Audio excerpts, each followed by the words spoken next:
I now call Mercedes Vialba to be followed by Ash Regan. Ms Vialba. Good evening, Presiding Officer, and thank you for calling me to speak in tonight's debate on compensation for the WASPI women.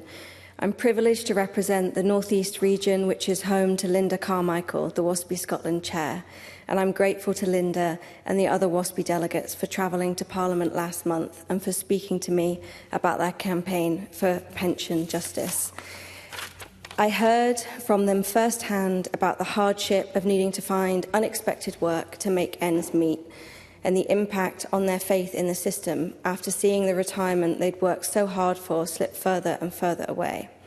And of course, this didn't just affect them. It meant less time for their grandchildren, for volunteering and restrictions on their spending, all of which, of course, has had an impact on their communities and the local economy.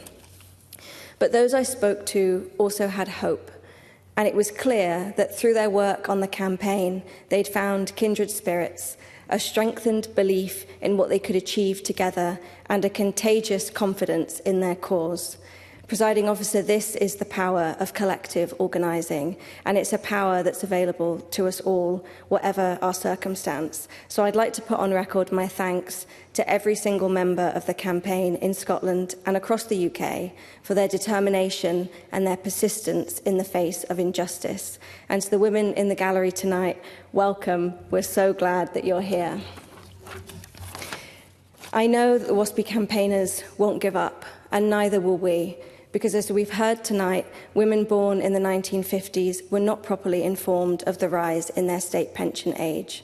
The Parliamentary and Health Service Ombudsman investigation found that the Department for Work and Pensions, the DWP, failed to communicate the changes accurately, adequately and in a timely manner. And it concluded that women affected are owed compensation on the grounds of maladministration by the DWP.